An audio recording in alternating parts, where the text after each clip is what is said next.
Welcome. Thank you for joining me. My name is Josh Seifer. I am the quality automation lead at Emma. We're an email marketing company based in Nashville, Tennessee.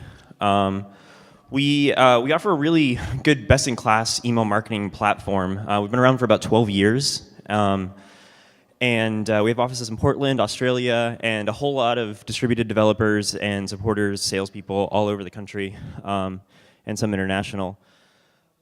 We've really seen our industry expand and shift. Email is still actually a really good business to be in. Marketing has become very important, and marketing automation has become a really hot topic with everybody. So we have a lot of work to do. A little bit on Emma. We're really a marketer-focused company. Like you guys have probably heard of MailChimp, I'm assuming, or have all used it.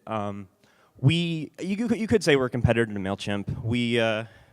We don't entirely compete with them because they have a much larger market share, so we have a really nice nest of business that we look in. But what really sets us apart is we're there for the marketing teams, we're there for marketing departments to help them do their best work. We do that through product design, useful data, and presenting a really good customer experience. I just said preventing, that's great. That's what happens when it doesn't work, we prevent it. And I'm going to talk a lot about customer experience. Because this is the world that I live in the engineering group. Engineers, like as engineers, we ship code for the sake of delivering a feature and completing a sprint, and it's really easy sometimes to get that tunnel vision and forget about the customer experience. And the way that we do that is through testing our software and by having a good quality in software. Because we really believe that the best email marketing doesn't feel like marketing at all, and to do that we have to present a seamless experience, which means as we ship new features, as we push updates, as we roll out new things, we need to make sure that we keep this at a high level at all costs. So I'm going to talk a bit abstract about testing in the organization and why I think it's important. First, I want to pull out just what quality is. I think it's really important to note that quality is a noun and not a verb. Of course, it's English, so you can make any noun a verb, any verb an adjective. You can do whatever you want with it. It's a really bastardized language. But the idea that it's a noun, it's a thing. It's a characteristic or feature of someone or something that you notice. And I think it's really important. You don't do quality. Quality is. And with that, there's some intrinsic link to value there that we're trying to look for. So what does it look like in software? Well, I believe it's part of the delivery process. It's part of how we ship code in time to our customers with a degree of integrity. It's not really supposed to be a stopgap or bottleneck. If you're taking your code and being like, cool, I'm going to ship it on to the quality people, there might be some things we want to talk about there because you really should have that baked into everything that you're doing. It's really a safety net designed to help mitigate risk and to protect that revenue from going out the door. Have any of you guys ever seen a testing pyramid before? Martin Fowler talked about it a bit. This is from the Watermelon blog, which is Alistair Scott. So the testing pyramid talks about like the different levels of testing. We have unit tests on the bottom, component and integration tests, like putting those units together, crossing a service boundary for an integration, automating API tests, and then automated GUI tests. This is the world I live in right up here, and the all-seeing eye, which is manual testing that you get from a lot of places. Alistair Scott's blog, Watermelon, by the way, is awesome. He talks so much about some really good software testing. So the other kind of view of this pyramid that I like is that everything, everything from here down, like API down, are the technology-facing tests, and they answer the question, are we building the system right? Is our code good? Like, does our code execute? Does it compile? Does it get put on a server properly? And then everything above the dotted line, which is your UI tests, your GUI tests, and your manual tests, they're answering the question, did we build the right system? Did we accomplish the goal that we set out to do? And it's a really important distinction. Personally, I live above that dotted line all the time. I could care less about the code inside. These unit tests, as you see, are the foundation of the pyramid. And they are important. Like, I depend so wholeheartedly on our development teams to unit test their code thoroughly, but I don't really do a lot in that world. So I mentioned that, yeah, testing should happen as part of the delivery process. So like when you check in code, when you put it together, when you hit a CI, it's like you should really be testing continuously all the time to form that very firm base. Exploratory testing should really be resolved for looking for outliers, for looking for those really rare, strange conditions. Those things, it's like, well, what happens if I just put drop tables in? Did we sanitize the data? Let's find out. That's a really good way to learn, right? And sometimes it happens. But adding these tiered levels of testing at every step of the way really gives a team good confidence that their code has integrity, and you can ship more things into production faster. And hopefully you end up pushing things multiple times a day. So yeah, test it. So this is something that I really just believe in. Like, test at each development stage. Unit test everything that you can. A unit test, like, break it down as much as you can. Try just to test inputs from outputs. Really good way to check the quality of your unit tests is if they deal with files. Just change the file names. If your tests still pass, they're not really doing anything. And it's really easy to do, because like a lot of times when I do write a unit test, I'll be like, oh, is my code code? Yes, it is code. That's great. Thank you very much. This is very helpful. So I encourage you all to do that. And really try to identify those key boundaries between services. That helps you contain your tests. If you try to look for a needle in a haystack, it's not very easy. You try to look for a needle in the palm of your hand, it's usually, it's pretty easy to spot. And then also, don't just test for function, but test for behavior. Like, what did you set out to do? And that's what I'm going to kind of keep talking about. So I am of the mantra that I think all autumn engineers are developers, and all developers are testers, whether we want to be or not. I think cross-training in this is really key. Just because you're a good tester doesn't make you a good developer. In fact, I'm a pretty terrible developer. And if you see some of my code, you'll be like, why'd you do it that way? It's like, well, kind of had a backwards approach to coding. But all developers are naturally testers. You're always looking at the things that you do. But just because you write code doesn't mean you necessarily know how to test it well. So I think cross-training your teams and having them work together is great. What we do at Emma is we actually embed QA, like QA analysts and QA engineers on every single production team. So each team has their own, and they work with it. They help put the requirements together. They help educate and work with the teams to test things, and in return, help with a lot of the coding process too, which has been good. Starting a testing framework is really difficult and expensive if you haven't done it before, but they definitely benefit from the same design patterns that we put into a lot of our production code. So I think that's why it's really important to treat automation engineers just as developers. Okay, so testing for behavior. What do I mean here? Have any of you guys ever used Cucumber before for anything? So a couple. So Cucumber is a behavior-driven development framework. We use it because we want to try to mimic and really get in the headspace of our customer. And we're testing for expectations. What did the customer want to happen? I could care less whether or not, like, so say it's like an e-commerce site, and you're going to try to, pretty basic thing. You're going to put a product in your cart, you're going to check out, and you're going to get some sort of confirmation that yes, you checked out. I could care less in these tests whether or not that product was pulled out of inventory, was actually shipped, the card was charged. All that I care is that the customer thinks that their item was put in their cart and that they got some sort of feedback that said, yeah, it's been put in the cart, you checked out, and it's on its way. So there's other parts that, like, so you kind of turn a blind eye. We call it a black box approach. We don't look into the system necessarily. But you can still use a behavior-driven development inside of a system for unit testing as well. So the way that Cucumber works is it's kind of, it works a little bit like a natural language processor. It's not like, it's not super fancy in the fact that it'll figure out everything for you, but you're writing these things called gherkin statements, and they come in the form of given, when, and then. So given some context, when you perform some sort of event, then you expect some sort of outcome. What we're going to do with Gherkin is we actually map each of these statements to, like, on a one-to-one relationship with step definitions, and that's where our test code actually lives.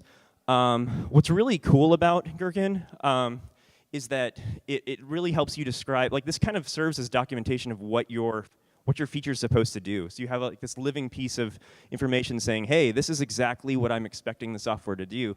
And so it can kind of help put a box around or draw a big vertical line on the work that you're doing. The other thing, if you read a lot about Cucumber and BDD, they'll say that it's for business people, so like your product managers can write your tests for you. I've been doing this for about 5 years, and I've never found a product manager who wants to write my tests for me. It's probably just not going to happen. So when it says for business people, I think it's a bunch of crap, because I think it's really just for people. And the reason for it is when a Cucumber test fails, it says, hey, you were doing these 3 steps, and then at this point, this is what happened. This is where the expectation wasn't met. This is where things broke down. So instead of jumping through a giant log file trying to figure out which function in which stack trace and which whatever failed, you have kind of a retrace exactly of what happened. It's like, well, we did these 4 things, and then on step number 5, it broke down. And for me, one of the most valuable things I can do is, like, if something is failing, is to respond quickly to those things and be like, hey, this broke right here. Let's go fix it. Let's go diagnose it. Let's find a solution. So getting those contextual errors and describing those customer intentions, I think, are really cool with Cucumber. So at Emma, we use just JavaScript for our testing, or for testing our GUI, I guess I should say, which is a little bit new. There's a lot of different ways to do it. We actually we have a JavaScript front end, we have some JavaScript back end, and we're mostly Python and Django based for our engines. But we chose JavaScript because when we set out to kind of build this testing culture at Emma, we wanted to make it accessible. We realized that trying to write automation and trying to have 7 or 4 or 5 people, 7 people keep up with the other 40 engineers with tests was a losing battle. Those product teams are always going to outperform those individuals. So we wanted to test continuously, so we brought testing tools to them. All of our front-end developers write JavaScript. So we're like, naturally, if we want to test our code, we should do it in JavaScript. We should give them the same conveniences of libraries and tools and languages that they're used to, because we don't want them to have to switch context and suddenly write in Java to do automation tests. So if most of your developers are writing JavaScript, chances are that all of your front-end developers are. And so we kind of started exploring these these JavaScript options. I'm still using Selenium. Selenium's been around for a while. Selenium's pretty cool. It's a tool for like talking to native browser APIs. So it actually talks to the native API in Chrome or Internet Explorer or Firefox.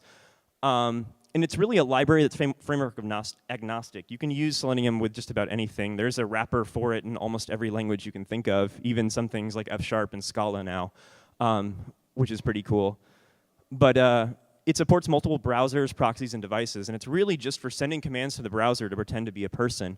And it offers a pretty friendly API that's really easy to maintain. It does feel a little bit magical. It's really awesome if you want to try to get tickets from Ticketmaster, because you can do it a little bit faster than everybody else. But ultimately, it's just really sending commands over a JSON protocol to the browser and then giving you some sort of feedback. And so we can build a test framework on top of that. So the framework, my framework is based on WebDriver IO. WebDriver IO is a pure JavaScript implementation of Selenium WebDriver. It's really cool because I think it's just really easy to get started with. They do so many things for you. You don't have to think about, if you've ever worked with Selenium before, you know that you have to set up and implement a WebDriver, and you have to get the browsers registered, and you have to open your connections, and you get a lot of that for free. I never have to think about implementing my WebDriver. I just start my tests and they run, which is great. But you can still extend it and customize it.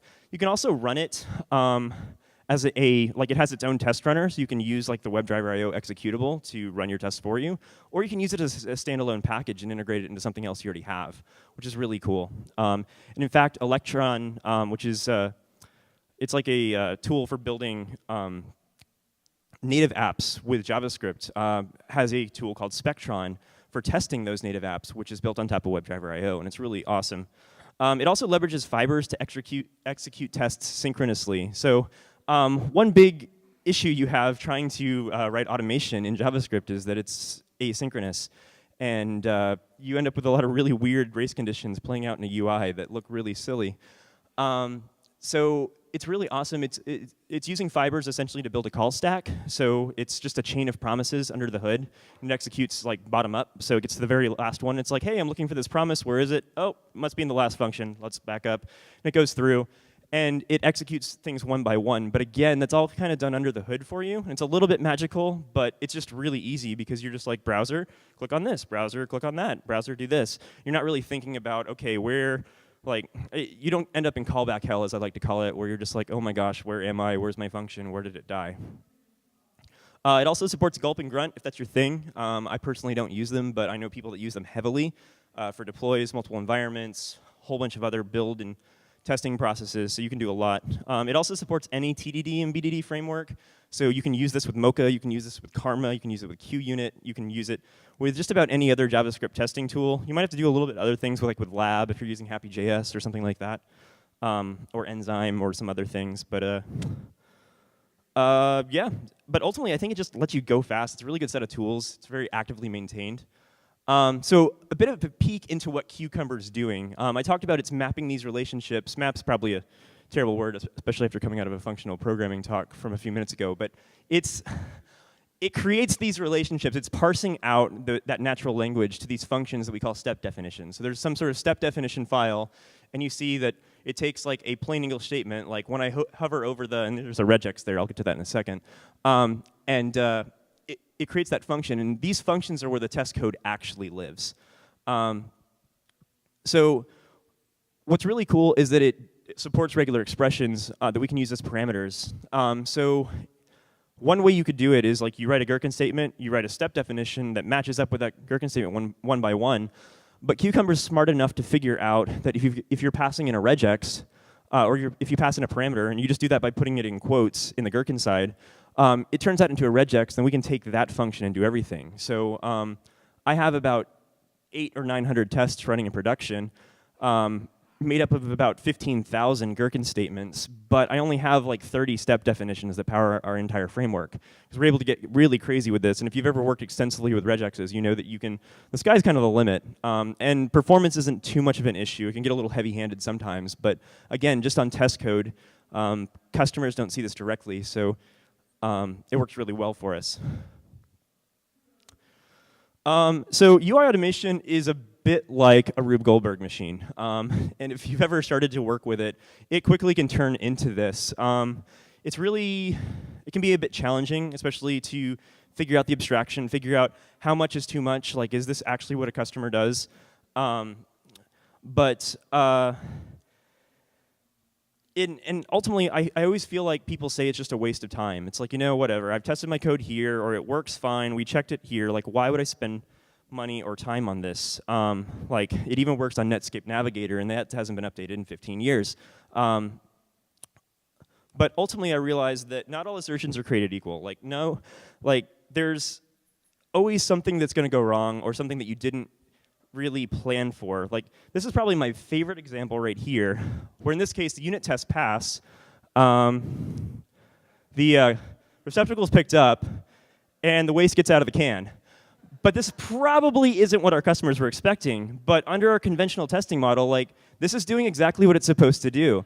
But this is the place that we live in all the time. And no matter how much planning goes into it or how much testing, there's always going to be that one scenario where this happens. And that's what we're trying to catch. That's why we're crawling through the UI and looking for issues and testing for behavior. Because all that the customer wanted was their trash to be taken care of. That's a pretty loose definition, but I'm pretty sure they just don't want garbage all over their lawn. And if you got an HOA, you're in a lot of trouble there.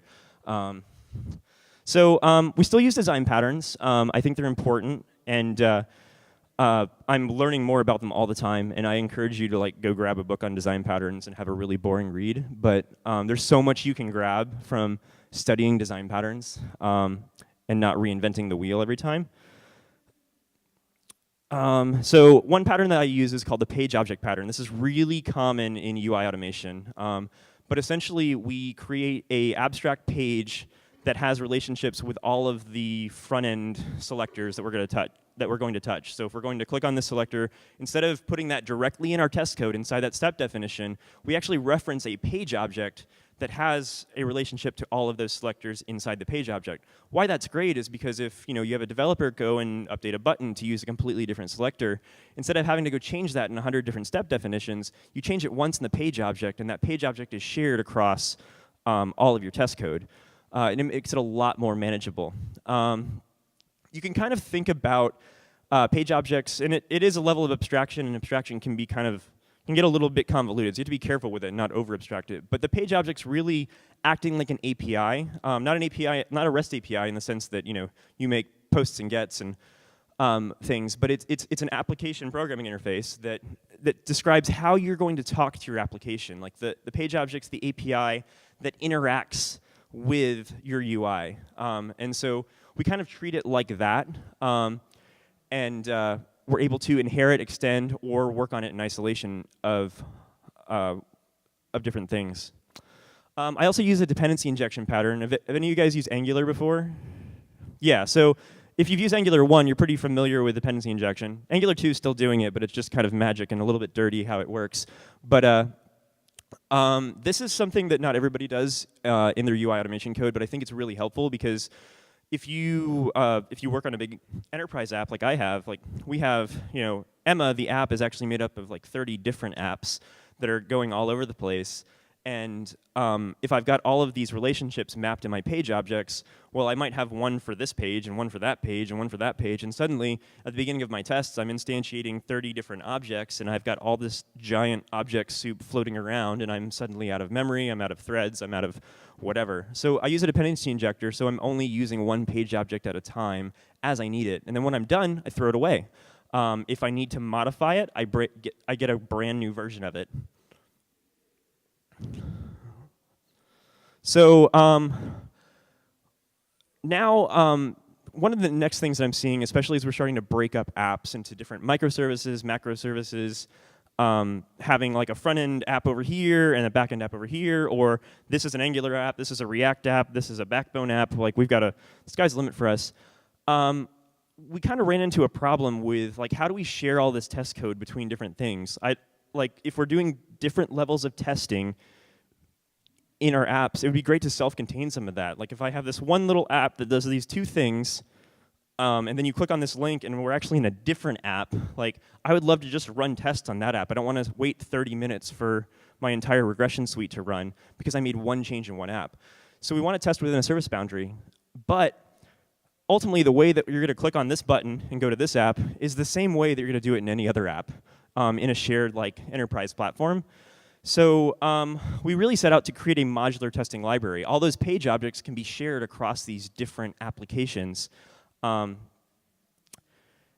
some of them already have existing, and in my case, a lot of these already had existing test runners. Like some of them were done with Karma, some of them were done with Mocha.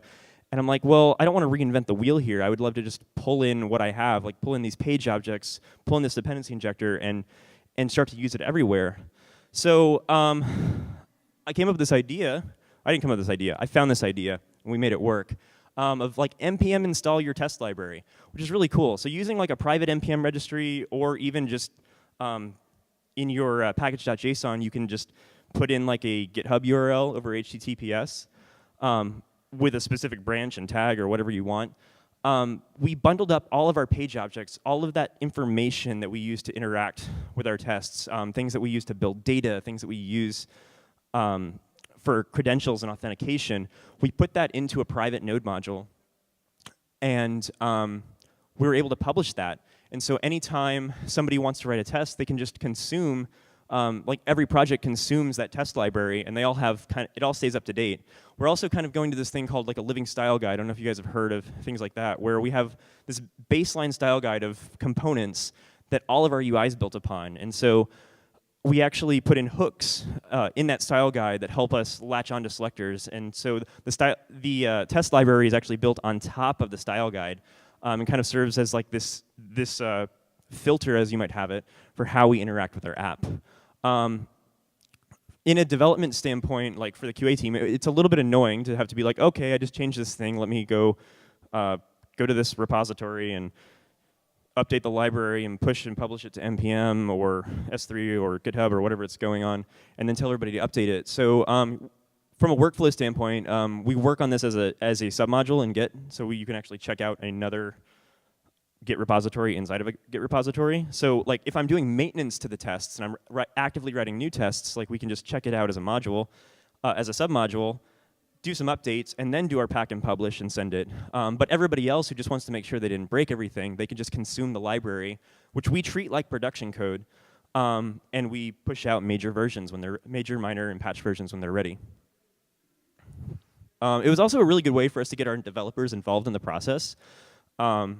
When we had an engineering team that was going in to make a major change to the UI, it was really obvious to them, like, oh, we're going to change this thing. We need to update the library so we can test it. And so it's allowed our QA teams to really start to keep up on pace, or to even for them to reach in and start to write some of this code themselves, because we're not asking them to figure out how to implement WebDriver, or how to connect to a Selenium server, or how to do things. We're just saying, hey, I got this API, it's all documented, and if you want to navigate to the home page, you just go to your test code and you write page.navigate, and you say which page you want to go to. So page.navigate home, and that's all they have to think about. And they just go to the API documentation, and boom, they're writing tests. So we're able to kind of build the tooling around that. We build the library, and then our developers are able to go in and extend it and work through it and quickly put these tests together, and sometimes with more ease than it would be to even write unit tests. So we also practice distributed testing at Emma. Once you get a Selenium framework down, if you're just kind of starting, you'll want to get into distributed testing, like breaking up those tests across multiple browsers, across multiple nodes. I don't necessarily recommend distributed testing just for load testing. You can do it that way, but there's better ways to load test than just having a bunch of Selenium instances, and you'll spend a lot of money that way. We use Sauce Labs, but BrowserStack and TestingBot are out there. I don't entirely recommend using TestingBot in the US just because they're based in the UK, and the latency is a little bit slow. But if you have a data center in Europe, yeah, go ahead and use TestingBot. Sauce Labs is based in California, but their latency is pretty good, and I haven't had any problem with them. I haven't used BrowserStack in a long time, but what's really great is that Sauce Labs gives us access to all these browsers. Like there's thousands of combinations you can use. I can test my app on a BlackBerry, which is kind of insane. Like I wouldn't even know how to, like, do I plug in a BlackBerry and then have to have some sort of other software, and then where do I put that? Like, it's amazing to have stuff like that at your disposal and just be like, hey, in my config file, give me a BlackBerry. Actually, give me 10 of them, and then run through all my tests. So I can get any browser, any operating system, and it happens in the cloud, and it happens concurrently too, so you can run multiple things at a time. And instead of running one test at a time, like, we can get that execution time down to really fast. And if you're trying to check for a regression after deployment, do you want to know now or do you want to know later? You always want to know now. So the sky's the limit. It's just like as much money as you want to spend, that's how quick you can get your answer. Sauce Labs is also built to work with continuous integration platforms. So if you're using anything, CircleCI, Jenkins, Travis, it even works with Bamboo, which is crazy.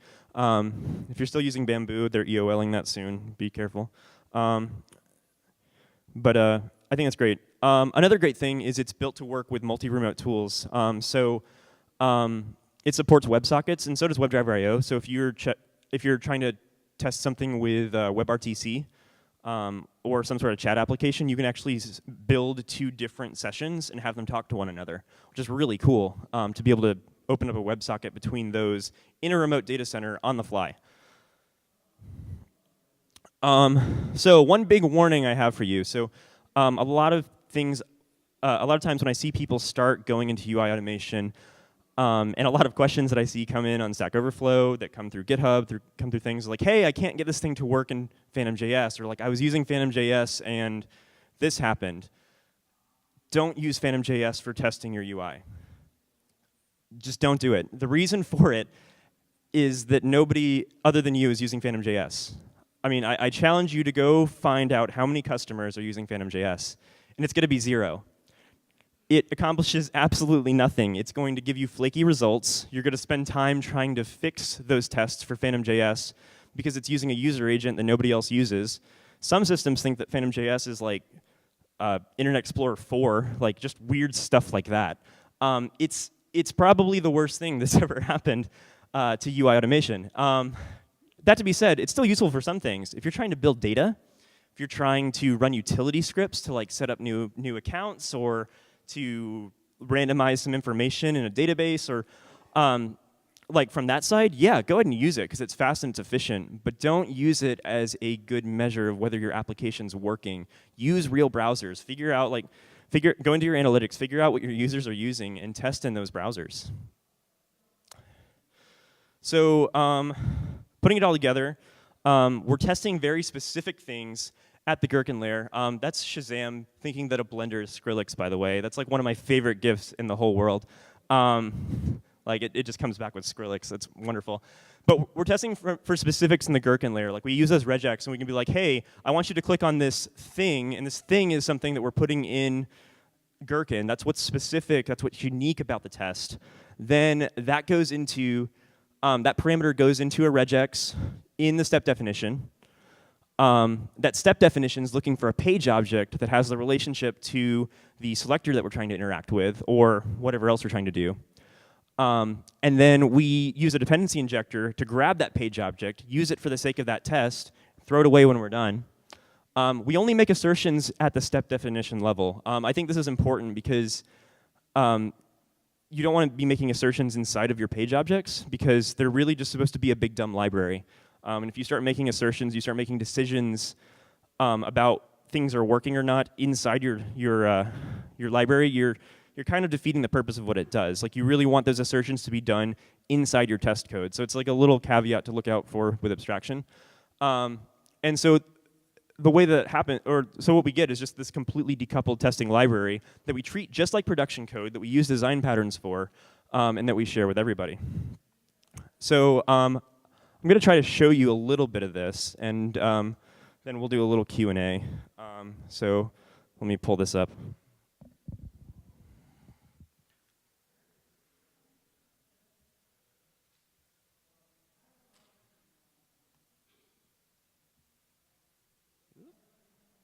Turn on mirroring.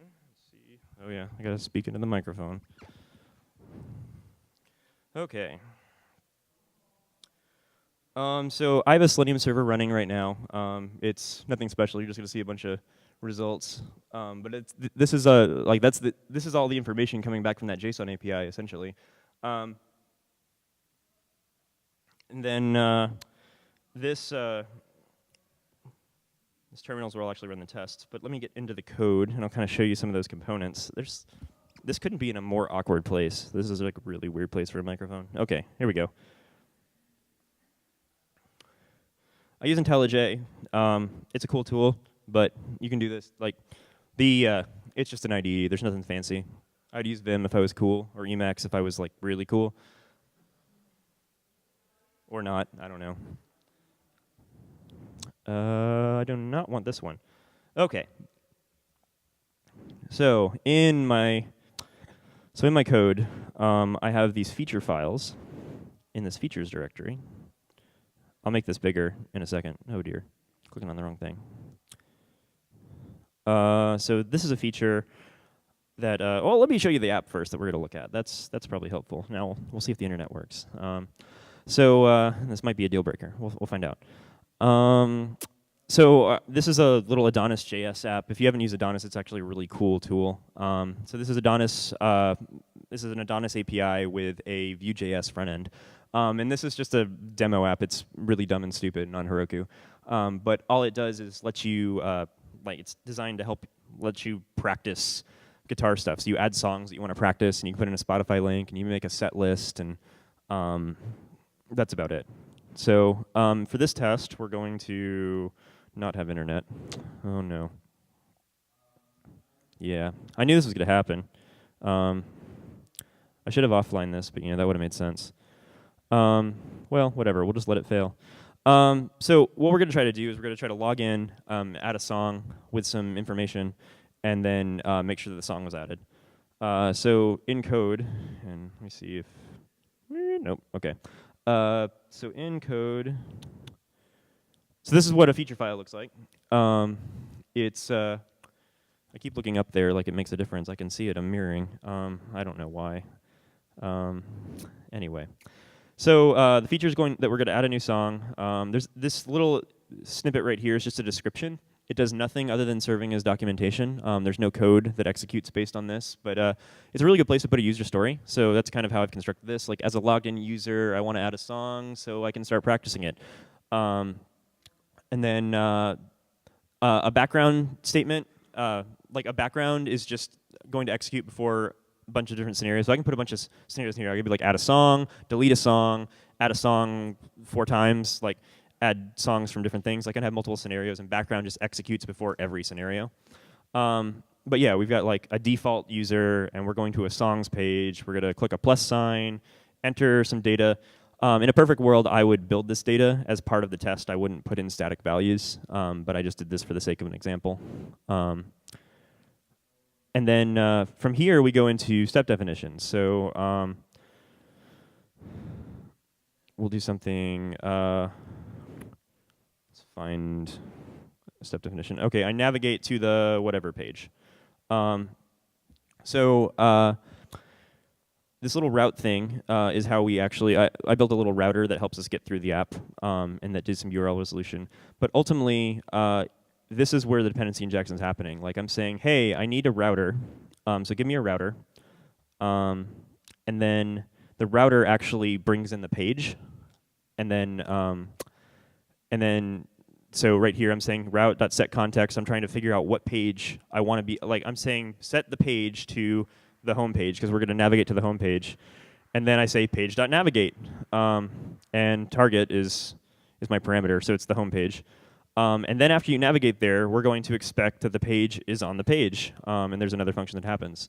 So chasing the function further down, I guess I'll show you this little container.js file. This is all that I'm doing for dependency injection. Like I don't have to do a lot of factories and other fun stuff.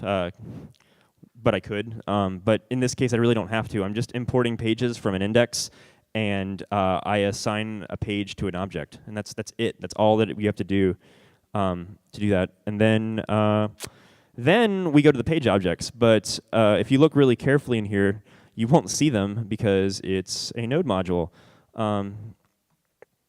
So if I was set up for development, I would just bring that in as a submodule, like I said. But I'm just going to show you the page objects in the other project for this sake. This is a completely separate project, completely separate Git repository, but you can develop it in the same project and then run your pack and publish scripts.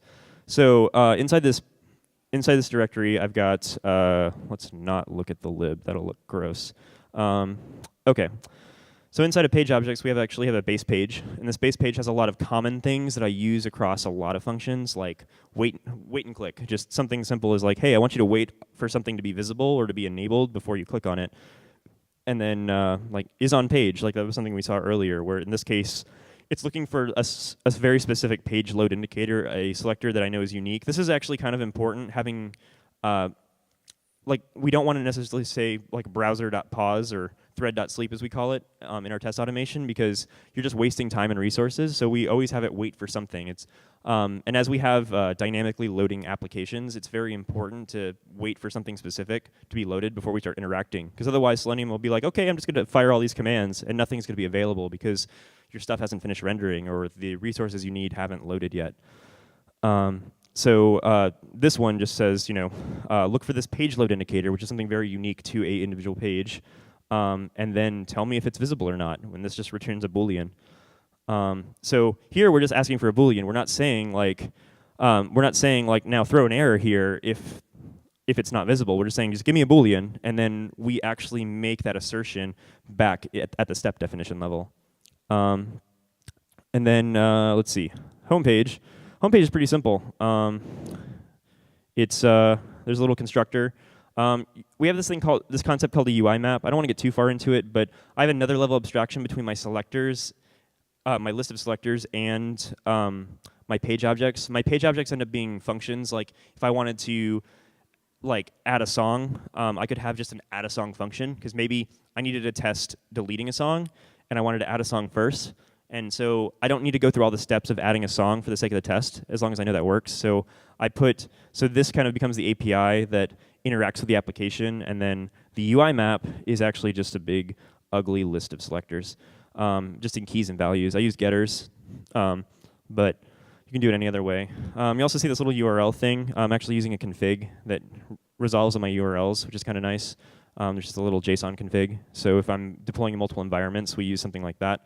And then I just pass it in an environment config, and it in turn appends that.